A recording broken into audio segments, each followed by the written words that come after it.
ডিগবৈ সমষ্টিৰ আজি দুটিকৈ জগন্নাথ দক্ষতা বিকাশ কেন্দ্ৰৰ মুকলি কৰিলোঁ। সমগ্ৰ অসমতে 500 আমাৰ দক্ষতা কেন্দ্ৰ দিছে জগন্নাথ দক্ষতা বিকাশ কেন্দ্ৰ। তাৰ ভিতৰত ডিগবৈ সমষ্টিৰ প্ৰথমটি দক্ষতা বিকাশ কেন্দ্ৰ আমি হাবজান চাহ বাগিচাৰ ধুবি লাইনত ইতিমধ্যে প্ৰথমটি অপেনিং কৰিলোঁ। দ্বিতীয়টি হৈছে আমাৰ লংচোৱাল এই অঞ্চলত মানে আমাৰ চাহ বাগিচা অঞ্চলতে আমি দ্বিতীয়টি ইয়াত মুকলি কৰিলোঁ। গতিকে সামূহিক বিয়াও আজি প্ৰায় ইয়াত 12 জোৰাই আৰু তাত ধুবি লাইনত 26 জোৰাই সমূহীয়া আজি বিয়া সম্পন্ন হৈছে। ইয়াত খুব এটা সুন্দৰ পৰিৱেশ আৰু বিশেষকৈ মাননীয় মুখ্যমন্ত্ৰী ডক্টৰ হিমন্ত বিশ্ব শৰ্মা ডাঙৰীয়াৰ চিন্তাৰ ফলতেই চাহ বাগিচা অঞ্চলত আমাৰ দক্ষতা বিকাশ কেন্দ্ৰ নিৰ্মাণ কৰিছিলে প্ৰায় 1.5 কোটি টকা দি। খুব সুন্দৰকৈ নিৰ্মাণ কৰা হৈছে। চাহ বাগিচা অঞ্চলৰ আমাৰ বিবাহ বা বিভিন্ন ধৰণৰ তেওঁলোকৰ সভা সমিতি বা এনেকুৱা ধৰণৰ বা স্কুল ডেভেলপমেণ্টৰ কাৰণে দুটাকৈ ৰুম ইয়াত নিৰ্মাণ কৰা হৈছে আৰু ইয়াৰ সম্পূৰ্ণ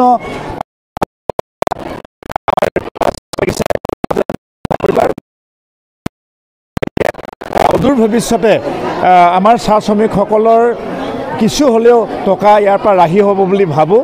কাৰণ ইয়াত বিবাহ পাতিবৰ কাৰণে কোনো টকা দিব নালাগে, লাইটৰ ব্যৱস্থা লাইটৰ পইচা দিব নালাগে, পানীৰ পইচা দিব নালাগে, সম্পূৰ্ণ ফ্ৰী। আৰু এই দক্ষতা বিকাশ কেন্দ্ৰটোত দুটাকৈ শ্ৰেণী ইতিমধ্যে নিৰ্মাণ কৰা হৈছে।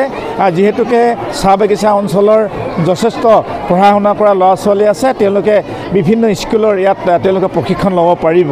আৰু অসম চৰকাৰে খুব সুন্দৰভাৱে 500 যি দক্ষতা কেন্দ্ৰ নিৰ্মাণ কৰিলে, তাৰ কাৰণে বিশেষকৈ চাহ বাগান অঞ্চলৰ আমাৰ চাহ শ্ৰমিক ভাই ভনীসকলে যথেষ্ট খুব আনন্দিত আৰু মাননীয় মুখ্যমন্ত্ৰীৰ লগতে অসম চৰকাৰক ভূয়সী প্ৰশংসা কৰিছে।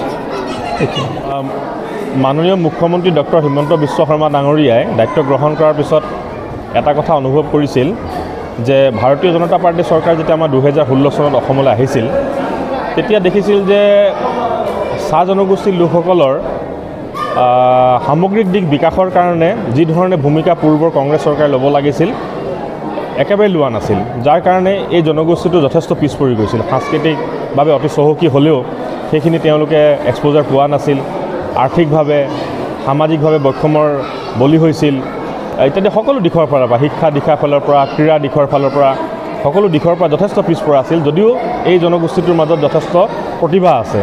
গতিকে এই কথাবিলাক বিশ্লেষণ কৰি ঠিক কৰা হ'ল যে চাহ জনগোষ্ঠীসকলৰ সামগ্ৰিক উন্নয়নৰ কাৰণে কিছু পদক্ষেপ গ্ৰহণ কৰা যাওক।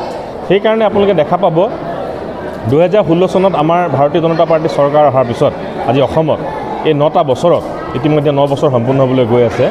বিশেষভাৱে চাহ জনগোষ্ঠীসকলৰ সামগ্ৰিক বিকাশৰ কাৰণে বহুখিনি পদক্ষেপ গ্ৰহণ কৰিছে। তাৰে এটা অংশস্বৰূপে জগন্নাথ ভৱন নামাকৰণেৰে এটা সামূহিক তথা দক্ষতা বিকাশ কেন্দ্ৰ প্ৰত্যেকখন চাহ বাগিচাত মানে নিৰ্মাণ কৰাৰ কাৰণে সিদ্ধান্ত গ্ৰহণ কৰা হৈছিল। প্ৰথম পৰ্যায়ত অসমত 500খন চাহ বাগিচাত 500টা এনেকুৱা ধৰণৰ দক্ষতা বিকাশ অৰ্থাৎ স্কিল ডেভেলপমেণ্ট আৰু আমাৰ সামূহিক কেন্দ্ৰ অৰ্থাৎ কমিউনিটি চেণ্টাৰ বনোৱাৰ কাৰণে সিদ্ধান্ত গ্ৰহণ কৰা হৈছিল, যিটো বাগান এখনৰ কাৰণে অতিকৈ প্ৰয়োজন। বাগান অঞ্চলত মানুহবিলাকৰ যে সাংস্কৃতিক অনুষ্ঠান পাতিবৰ কাৰণে হওক বা বৈবাহিক কাৰ্য সম্পন্ন কৰিবলৈ হওক বা অন্যান্য ধৰ্মীয় পৰম্পৰা বা সভা সমিতি পাতিবৰ কাৰণে তেনেকুৱা ধৰণৰ সুব্যৱস্থা নাছিলে। সেইকাৰণে আমাৰ চৰকাৰৰ দিনত ঠিক কৰা হ'ল যে প্ৰত্যেকখন চাহ বাগিচাত এনেকুৱা ধৰণৰ এটা সৰ্বাংগ সুন্দৰ সামূহিক কেন্দ্ৰ নিৰ্মাণ কৰা যাওক। তাৰ লগতে দক্ষতা বিকাশ কেন্দ্ৰৰ এটা ব্যৱস্থা থাকক, য'ত চাহ বাগিচা অঞ্চলৰ যিসকল আমাৰ যুৱক যুৱতী আছে, যিসকলক আমি দক্ষতা বিকাশৰ যোগেদি আমি তেওঁলোকক স্বনিৰ্ভৰশীল কৰিব পাৰোঁ। ধৰক তেওঁলোকৰ কাৰণে পকা মিস্ত্ৰী, ৰাজমিস্ত্ৰী, ইলেক্ট্ৰিচিয়ান, তাৰপিছত প্লাম্বাৰ ইত্যাদি বিভিন্ন দিশত যিবিলাক আমি স্কিল কৰি তুলিব পাৰোঁ তেওঁলোকক, সেইবিলাকক যাতে আমি তেওঁলোকৰ যিখিনি প্ৰশিক্ষণ, সেই প্ৰশিক্ষণটো যদি স্থানীয়ভাৱে দিব পৰা যায় আৰু সুনিপুণ কৰি তুলিব পৰা যায়, কাৰণ এখন ডাঙৰ ক্ষেত্ৰ আছে এইবিলাকৰ বিভিন্ন ক্ষেত্ৰত। গতিকে তাৰ কাৰণে এটা দক্ষতা বিকাশ কেন্দ্ৰ নিৰ্মাণ কৰা হৈছে আৰু এটা প্ৰশংসনীয় পদক্ষেপ।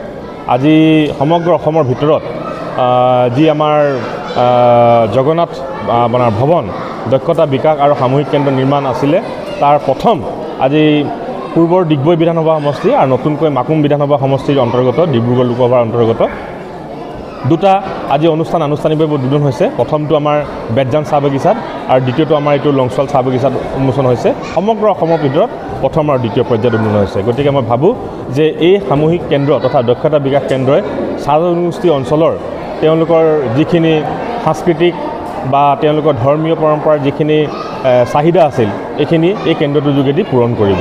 গতিকে মই পুনৰবাৰ অসমৰ মাননীয় মুখ্যমন্ত্ৰী ডক্টৰ হিমন্ত বিশ্ব শৰ্মা ডাঙৰীয়াক আন্তৰিক কৃতজ্ঞতা জনাইছোঁ। আমাৰ সাংসদ তথা কেন্দ্ৰীয় মন্ত্ৰী সৰ্বানন্দ সোণোৱাল ডাঙৰীয়াক আন্তৰিক ধন্যবাদ জনাইছোঁ। আৰু এই অঞ্চলটো পূৰ্বতে ডিগবৈ বিধানসভা সমষ্টিৰ অন্তৰ্গত আছিল। ডিগবৈ বিধানসভা সমষ্টিৰ বিধায়ক জনপ্ৰিয় বিধায়ক সুৰেণ ফুকন ডাঙৰীয়াৰ তেখেতৰ এই পদক্ষেপৰ কাৰণে আন্তৰিক ধন্যবাদ জনাইছোঁ।